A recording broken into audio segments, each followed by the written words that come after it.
بسم اللہ الرحمن الرحیم۔ السلام علیکم ناظرین، میں ہوں فیاض راجہ اور آپ دیکھ رہے ہیں آپ کا اپنا یوٹیوب چینل۔ اسلام آباد ہائی کورٹ میں آج عمران خان کی پیشی کے دوران ان سے ایک سوال پوچھا گیا۔ سوال تھا army chief general Asim Munir سے ان کی ملاقات کے متعلق۔ اس سوال کا جواب انتہائی اہم ہے، لیکن پاکستانی میڈیا رپورٹ نہیں کر رہا۔ نام نہاد پابندیاں ہیں پاکستانی میڈیا پر۔ عمران خان کا نام لینے کے حوالے سے بھی ٹی وی چینل ہوں، ویب سائٹس ہوں یا اخبارات ہوں، وہاں پر عمران خان کا نام نہیں لیا جا سکتا۔ پاکستان کی 75 سالہ سیاسی تاریخ میں کیا کبھی ایسا ہوا؟ نہیں جناب، اب ایسا ہو رہا ہے۔ اس سوال کا جواب کیوں اہم ہے؟ اس سوال کے جواب میں عمران خان نے اپنی اور آرمی چیف کی ملاقات کے حوالے سے 5 نکاتی ایجنڈے کا جو ذکر کیا، اس میں اہم ترین نقطہ کون سا ہے؟ اس اہم ترین نقطے پر عمل درآمد کرنے کے بعد مستقبل میں پاکستان کا سیاسی سینیریو کیا ہو سکتا ہے، اور آپ کو یہ بھی بتائیں گے اسی ویڈیو کے اندر کہ عید کی چھٹیوں کے بعد 4 جولائی کے بعد پاکستان کے سیاسی افق پر کیا بڑی سیاسی تبدیلیاں رونما ہونے والی ہیں۔ لیکن یہ تمام تر چیزیں جڑی ہیں اس بیک گراؤنڈ انفارمیشن کے ساتھ، ان خبروں کے ساتھ کہ جو آج عمران خان لاہور زمان پارک سے اسلام آباد آئے، اسلام آباد کی مختلف عدالتوں میں ان کی پیشیاں ہوئیں۔ اس کی پہلے تفصیلات آپ کے سامنے رکھیں گے۔ ملکی میڈیا رپورٹ نہیں کر رہا، ان تمام تر چیزوں کو دبایا جا رہا ہے۔ معاملات کیسے آگے بڑھ رہے ہیں؟ بین الاقوامی میڈیا میں عمران خان کی کوریج کیا ہے ایسے موقع کے اوپر کہ جبکہ ملکی میڈیا نہیں رپورٹ کر رہا؟ عمران خان کامیابی سے بین الاقوامی میڈیا پر چھائے ہوئے ہیں۔ آج بین الاقوامی میڈیا کی ہیڈ لائن تھی تقریباً صبح 9 بجے کے آس پاس کہ چیئرمین تحریک انصاف عمران خان 19 کیسز میں آج اسلام آباد کی مختلف عدالتوں میں پیش ہوں گے۔ لاہور سے جب وہ روانہ ہوئے تو یہ لمحہ بلمحہ کی رپورٹنگ کی جاتی رہی بین الاقوامی میڈیا کی جانب سے، خاص طور پر بی بی سی کی جانب سے، اور ان کیسز میں القادر ٹرسٹ کیس بھی تھا۔ الیکشن کمیشن کی درخواست پر فوجداری کارروائی ہے اس حوالے سے بھی کیس تھا، اور مختلف کیسز تھے جس میں 16 کیسز ایسے ہیں جن میں دہشت گردی کی دفعات جناب عمران خان کے اوپر لگائی گئی ہیں۔ پھر وہی معاملہ عمران خان کی گاڑیوں کو جوڈیشل کمپلیکس میں داخل ہونے کے حوالے سے درخواست، آپ کو پتہ ہے کہ اس حوالے سے کیا سلوک کیا جاتا ہے۔ کئی لوگ تو عام لوگ تو داخل ہو جاتے ہیں، لیکن سابق وزیر اعظم سے درخواستیں مانگی جاتی ہیں اور درخواستیں پھر درخواستیں رہتی ہیں۔ 16 مقدمات میں عبوری ضمانت کے لیے آج وہ جوڈیشل کمپلیکس کے اندر پیش ہوئے۔ اچھا، اسلام آباد ہائی کورٹ نے ایک اور اہم ترین کیس کی سماعت کی اسی دوران۔ آڈیو لیکس کا جو معاملہ تھا اس کو ہلکا سا ٹچ ہم اس لیے کر رہے ہیں کہ یہ معاملہ جڑا ہوا ہے، کیونکہ عمران خان نے کل کہا کہ ججز کو بھی بلیک میل کیا جا رہا ہے۔ تو اسلام آباد کی عدالت کے اندر سوالات پوچھے گئے، اٹارنی جنرل سے ان سے پوچھا گیا کہ کون لوگ ہیں، کس قانون کے تحت ریکارڈنگ کی اجازت وہ دی جاتی ہے۔ اور درخواست گزار کے وکیل سردار لطیف کھوسہ نے بھی کہا کہ پاکستان کے 25 کروڑ عوام کے بنیادی حقوق کا یہ معاملہ ہے، اور حکومت چیف جسٹس کی مشاورت کے بغیر کیسے جوڈیشل کمیشن بنا سکتی ہے؟ حکومت کو چاہیے کہ چیف جسٹس سے مشاورت کرے۔ اور پھر اس پر بھی انہوں نے سوالات اٹھائے کہ کون یہ ریکارڈنگ وہ کر رہا ہے۔ اچھا، 8 مقدمات ایسے تھے جن میں دہشت گردی کے تحت عمران خان کے اوپر وہ دفعات وہ لگائی گئی ہیں، اور ان کی جو سماعت ہوئی وہ جج راجہ جواد عباس نے کی۔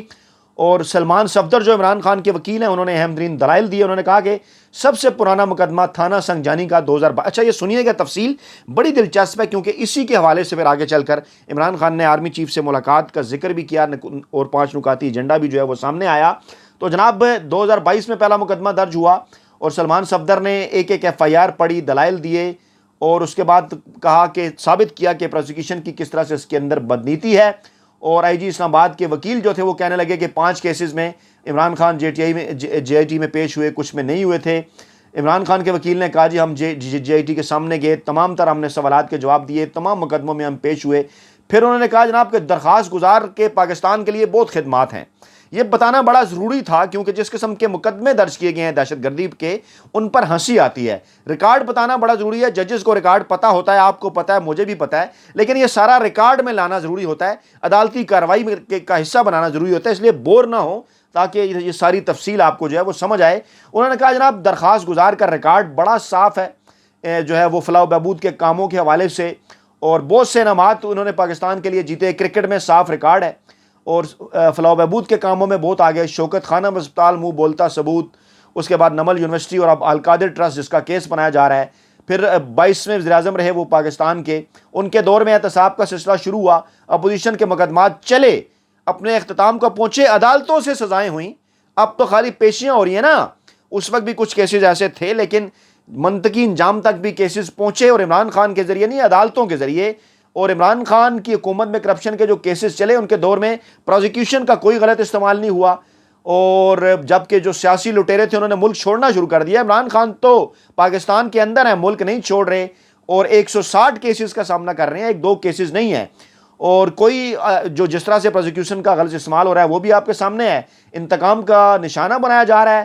اور نہ صرف عمران خان بلکہ پوری پی ٹی آئی کے خلاف اس وقت جو ہے وہ سیاسی انتقام کے کیسز جو ہیں وہ درج کیے گئے ہیں. شہباز گل کا پہلا کیس تھا جس میں کسٹوڈیل تشدد کی بات جو ہے وہ سامنے ہے, یعنی اہم ترین نکات جو ہیں وہ انہوں نے سامنے رکھے. پھر القادر ٹرسٹ میں عمران خان بشرا بی بی کی عبوری ضمانت 4 جولائی تک منظور ہوئی, اس کی بھی تفصیلات بڑی اہم. جج بشیر صاحب تھے, محمد بشیر, اور القادر ٹرسٹ کیس میں انہوں نے اس کی سماعت کی. عمران خان اور ان کی اہلیہ دونوں پیش ہوئے. پی ٹی آئی کی طرف سے خواجہ حارث بیگ, پروسیکیوٹر سردار مظفر عباسی, سہیل عارف عدالت کے روبرو 4 جولائی تک توسیع دی, 5 لاکھ کے مچلکے. اور پھر اس کے بعد یہ بھی کہا گیا کہ آئندہ بھی پیش ہوتے رہیں. یعنی عمران خان کا ریکارڈ آپ دیکھیں, ٹریک ریکارڈ, کہ کس طرح سے وہ عدالتوں کا احترام کر رہے ہیں, اپنی اہلیہ کو لے کر لاہور سے اسلام آباد آتے ہیں, پیش ہوتے ہیں 19 کیسز کے اندر. اچھا, اس کے بعد پھر عدالتوں کے کچھ ریمارکس ہیں بڑے امپارٹنٹ 8 مقدمات میں, وہ کیا ہیں؟ انہوں نے یہ بھی کہا کہ ہو سکتا ہے آج ہم فیصلہ سنا دیں. اور پھر سلمان صفدر نے بات کی, انہوں نے کہا جناب 71 سال کی بجائے اگر 17 سال کا جوان لڑکا ہوتا تو وہ بھی کہتا کہ 150 کیسز میں نہیں لڑ سکتا. اور چیئرمین پی ٹی آئی عدالت سے انصاف چاہتے ہیں. یہاں عمران کے وکیل نے کہا کہ یہاں صرف حکومتی وکیل موجود ہیں, مقدمات درج کروانے والے موجود نہیں ہیں, وہ کہاں ہیں؟ کوئی پولیس اہلکار کو خوفزدہ نہیں کر سکتا. ہائی کورٹ نے اپنے فیصلے میں کہا تھا. کتنے کیسز میں عمران خان کی گرفتاری درکار ہے آپ بتائیں؟ سلمان صفدر نے کہا جناب اسلام آباد پولیس نے تو تمام حدیں ہی پار کر لی ہیں, اور انصاف کا دروازہ کھٹکھٹانے کے علاوہ اپنے گھر سے عمران خان جو ہے وہ کہیں اور نہیں نکل رہے, بار بار آپ کا دروازہ کھٹکھٹا رہے ہیں. اور پھر پروسیکیوٹر نے کہا کہ اگر آپ شامل تفتیش ہوں, اگر آپ بے گناہ ہوئے تو جناب آپ کو ڈسچارج کر دیں گے. عدالت نے کہا کہ جب آپ کے پاس درخواست گزار آئے تھے تو آپ نے تمام مقدمات میں کیوں سوال نہیں کیے؟ یہ اہم ترین سوال تھا. پروسیکیوٹر نے کہا جناب درخواست گزار تھک گئے تھے. لطیفہ کہ عمران خان کے وکیل نے کہا جناب ہمیں 7 دنوں کی ضمانت ملتی ہے, اگلے ہی دن آپ کے لیے پیش ہونے کے لیے گھر سے نکل آتے ہیں. لاہور ہائی کورٹ سے 7 دن کی ضمانت ملتی ہے, جب یہاں پہنچتے ہیں اندر نہیں آنے دیا جاتا, شیلنگ شروع ہو جاتی ہے, امن و امان کی صورتحال خراب ہو جاتی ہے, گھنٹہ گھنٹہ کھڑے رہتے ہیں, ان کی زندگی کو خطرہ ہے. اس قسم کے معاملات ہیں, تھکنے کی بات نہیں ہے, زندگی کو خطرات لا گئے, یعنی اڑا کر رکھ دیا مکمل انہوں نے. اسد عمر سے بھی عمران خان کا آزما جو ہے وہ آمنا سامنا ہوا. پھر عمران خان نے خود دلائل دیے 10 منٹ تک, اور وہاں پر موجود جو ہمارے دوست ہیں وہ یہ کہہ رہے تھے کہ پن ڈراپ سائلنس ہو گیا وہاں پر عدالت کے اندر. اور پھر جناب کہنا پڑا, یہ جج صاحب نے ریمارکس دیے کہ عمران خان کو خاموش کروائیں, یہ ملزم ہیں. اور عمران خان نے تمام تفصیل عدالت کے سامنے رکھی کہ کیا کیسز ہیں, کس طرح سے عمران خان کو ان کے اندر جھوٹے گھٹیا انداز میں پھنسایا گیا. اسی دوران پھر اسد عمر بھی جو ہے وہ چیئرمین پی ٹی آئی کے ساتھ انہوں نے مصافحہ کیا. عمران خان پھر اسد عمر کے ساتھ بیٹھنے کی بجائے روسٹم کے اوپر کھڑے ہو گئے, اور پھر انہوں نے وہاں پر جناب دلائل دیے. اور اسی دوران پھر ایک اور اہم ترین معاملہ ہوا ریویو ججمنٹ کیس میں. سپریم کورٹ نے درخواست پر فیصلہ محفوظ کر لیا. انٹر کنیکٹڈ ہیں چیزیں, اس لیے آپ کو بتا رہا ہوں. اب عمران خان نے وہ اہم ترین ٹاک کی پاکستانی میڈیا کے ساتھ جس میں وہ سوال کیا گیا. اس سوال کا جواب کیا تھا وہ تفصیلات آپ کے سامنے رکھتے ہیں. عمران خان نے کہا کہ ایک آدمی کو باہر رکھنے کے لیے سارے ملک کے اداروں کو تباہ کیا جا رہا ہے. اور chairman P T I Imran Khan نے یہ میڈیا سے گفتگو کی جوڈیشل کمپلیکس میں. مختلف مقدمات کی سماعت کے دوران جب وقفہ ہوا, میڈیا کے نمائندے وہاں موجود ہوتے ہیں, ان کے پاس پہنچے, ان سے بات چیت کرنا شروع کر دی. اور اعظم خان صاحب بی بی سی کے ہمارے دوست, ان کی جانب سے یہ سوال ہوا. انہوں نے ایک سوال یہ کیا, بڑا ٹیکنیکل کوسچن تھا, کہ خان صاحب آپ کہتے ہیں کہ میری جدوجہد جاری رہے گی, لیکن ساتھ میں آپ کہتے ہیں کہ آرمی چیف آپ سے بات کریں, تو یہ کون سی جدوجہد ہے جس میں آرمی چیف بات کریں تو معاملہ ختم ہو سکتا ہے؟ بڑا ہی امپارٹنٹ کوسچن تھا. اور پاکستانی میڈیا اس کے اوپر آپ کو یاد ہے کہ بڑا ایک پروپیگنڈا عمران خان کے حوالے سے کرنے کی کوشش کرتا ہے کہ عمران خان جناب ڈیل کرنا چاہتے ہیں, آرمی چیف سے ملنا چاہتے ہیں, منتیں کر رہے ہیں. عمران خان نے اس کا بڑا زبردست جواب دیا. اس کانٹیکسٹ میں آپ کو یہ سارا معاملہ آپ کے سامنے اس لیے رکھا کہ کانٹیکسٹ آپ کو بتانا ضروری تھا, کہ اس تمام کانٹیکسٹ میں اتنی پیشیوں کے بعد یہ عمران خان سے سوال کیا گیا, جس کے جواب میں عمران خان نے کیا کہا. اپنی سپیچ میں بھی انہوں نے کل کہا تھا, لیکن آج انہوں نے مزید اس کو واضح کر دیا. عمران خان نے کہا جناب کہ میں کیا چاہ رہا ہوں, میں کیا مانگ رہا ہوں, صرف ایک چیز کہ ہمارا ملک جو تباہی کی طرف جا رہا ہے اس کو روکا جائے, ہمارا ملک تباہ نہ ہو. انہوں نے پھر 5 نکات بتائے. 1 2 3 میں کسی سے کوئی مدد نہیں مانگ رہا، ٹھیک ہے جناب، نہ میں چاہتا ہوں کہ الیکشن جیتنے میں کوئی میری مدد کرے، 2 نہ میں یہ چاہتا ہوں کہ میرے اوپر کیسز معاف کروا دیں، 3 میں یہ بھی نہیں کہتا کہ مجھے باہر بھیج دیں، 4 اور میں یہ بھی نہیں کہتا کہ میرا نام ECL سے ہٹوا دیں، 5 اب یہ 5 اہم ترین نکات تھے، ان میں سب سے اہم ترین ایجنڈا نقطہ کیا تھا؟ عمران خان نے کہا کہ یہ جو 5 نکات جو میں نے آپ کے سامنے رکھے ہیں ان میں سے کوئی میرا مقصد نہیں ہے ملاقات کے ایجنڈے کا، میرا صرف اور صرف ایک مقصد ہے کہ پاکستان کو جس تباہی کی طرف لے جایا جا رہا ہے اس کو روکا جائے۔ اب سوال آپ کے ذہنوں میں پیدا ہوتا ہے کہ اس تباہی سے آرمی چیف کیسے روک سکتے ہیں؟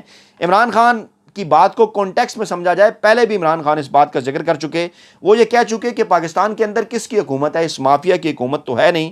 عمران خان کی حکومت کس نے گرائی؟ جنہوں نے گرائی انہی کا ایک ہائبرڈ بنایا ہوا نظام ہے، انہی کی حکومت ہے۔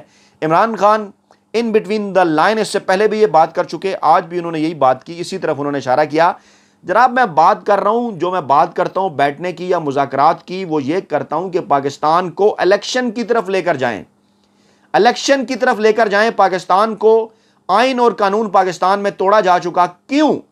کیا سب سے بڑی پلی لی ہے؟ آپ کہتے ہیں آرمی چیف سے ملاقات ہوگی تو مسائل کیسے حل ہوں گے؟ تو جناب بات یہ ہے، عمران خان انہیں سمجھانا چاہتے ہیں فادرلی فگر کے طور پر، پہلے بھی وہ یہ بات کر چکے ہیں عمران خان کہ وہ ایسے بات کرتے ہیں جیسے باپ اپنے بچوں سے بات کرتا ہے، تنقید بھی ایسے کرتے ہیں۔ مجھے یہ بتائیں کہ وہ واحد ایک نقطہ کیا تھا پیسوں کے علاوہ؟ پیسے تو موجود ہیں کہ جس کے اوپر حکومت نے کہا تھا کہ ہم الیکشن نہیں کرا سکتے۔ الیکشن کمیشن کو سیکیورٹی اداروں نے بریفنگ دی تھی کہ ملک میں امن و امان کی صورتحال ایسی ہے جناب، ہم سیکیورٹی نہیں دے سکتے، ابھی آپ نہ کرائیں الیکشن۔ کون ملا تھا؟ چیف جسٹس عمر عطا بندیال اور ان کے 2 برادر ججز سے ان کے چیمبر کے اندر جا کر، آپ کے DGISI، ہمارے DGISI آرمی چیف کی اجازت سے ہی ملے ہوں گے، ایک سابق ریٹائر جنرل یعنی سیکرٹری دفاع جو تھے، اور پھر اس کے ساتھ ساتھ یہ بھی کہا جا رہا تھا، کچھ لوگوں کا یہ خیال تھا کہ DGMO تھے اس ملاقات کے اندر۔ تو جناب ظاہری بات ہے آرمی چیف کی مشورے سے یہ ملاقات ہوئی، اس میں بھی یہی کہا گیا چیف جسٹس صاحب کو کہ الیکشن ہم نہیں کرا سکتے، یہ معاملہ ہے۔ الیکشن کمیشن کو کس نے یہ کہا تھا؟ الیکشن کمیشن کو بھی سیکیورٹی اداروں نے بریفنگ دی کہ الیکشن نہیں کرا سکتے۔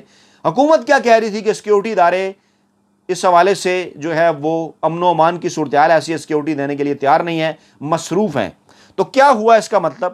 یعنی ڈیفینیٹلی جب تمام تر فیصلے وہیں سے ہو رہے ہیں، الیکشن ایک اسی بات سے رک رہا ہے، تو پھر عمران خان نے بات انہی سے کرنی ہے نا، انہی کو سمجھانا ہے۔ حکومت کے اختیار میں جب کچھ ہے نہیں، حالانکہ ہوتا یہ آئین اور قانون کے تحت وزارت داخلہ خط لکھتی ہے، اس کے بعد پھر جو ہے وہ آرمی ڈپلائی کی جاتی ہے، یہی آئین اور قانون کے اندر ہے، ماضی میں ایسا ہی ہے۔ لیکن ابھی اگر اس حکومت میں کوئی اتنی تڑ ہوتی تو وہ ایسا کام کر لیتے، لیکن ان کی کیونکہ اپنی بھی نیت خراب ہے، اور دوسری طرف معاملہ یہ بھی ٹھیک ہے کہ اصل حکومت انہی کی ہے، اور انہی سے عمران خان نے بات کرنی ہے، اور بات کرنی ہے کہ ملک کو الیکشن کی طرف لے کر جائیں۔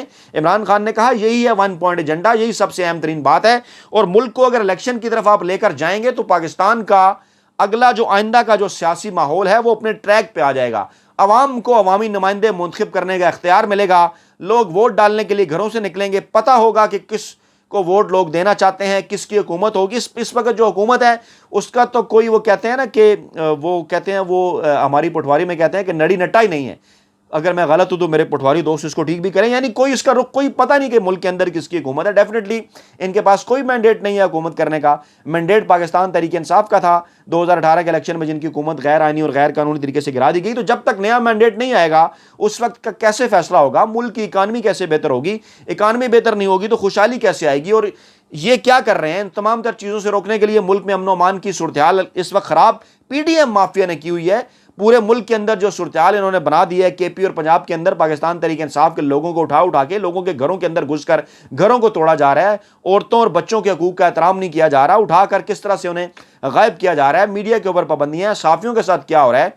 آپ اسی دور کے اندر دیکھیں ارشد شریف مرحوم کے ساتھ کیا ہوا، عمران ریاض صاحب غائب ہیں، یہ تمام تر معاملات کیسے بہتر ہوں گے؟ ڈیفینیٹلی ملک کے اندر جب آئینی قانونی اور جمہوری حکومت آئے گی تو یہ ہے وہ عمران خان کا ایجنڈا، اور 4 جولائی کے بعد کا سین بھی یہی ہے، جس حوالے سے کچھ درمیانی ذرائع کوشش بھی کر رہے ہیں عمران خان اور آرمی چیف جناب سے منیر کے درمیان ملاقات کرانے کے حوالے سے، کیونکہ عمران خان کو شہباز شریف نے تو کہا جناب مجھ سے ملاقات کریں، یہ کریں وہ کریں۔ عمران خان نے کہا جناب آپ سے ملاقات کا فائدہ کیا ہے؟ آپ کے اختیار میں کچھ نہیں ہے، ہاں آپ سے مذاکرات کے لیے میں نے کمیٹی بنا رکھی ہے، اس کمیٹی کے ساتھ آپ مذاکرات سے جو ہے وہ اس میں آپ الیکشن کی تاریخ کے اوپر نہیں آئے، وہ مذاکرات وہیں ختم ہو گئے، تو مذاکرات آپ کے ساتھ اگر کرے گی تو ہماری کمیٹی کرے گی، اور اسٹیبلشمنٹ کے ساتھ مذاکرات کے لیے میں نے کمیٹی بنائی تھی، وہاں پر جو کچھ پرویز خٹک اور اسد عمر کے ساتھ ہوا وہ آپ کے سامنے ہے۔ اب اس لیے اگر میں کمیٹیاں بناتا ہوں تو انہیں اٹھا لیا جاتا ہے، تو ڈیفینیٹلی یہی ہوگا کہ پھر میں مذاکرات کروں براہ راست انہی سے جو کہ واقعی اس وقت پاکستان کے اندر حکمران ہے۔ تو اس میں غلط بات کیا ہے؟ پاکستان کے 75 برسوں میں کردار رہا ہے اسٹیبلشمنٹ کا عدلیہ کا پاکستان میں حکومتیں بنانے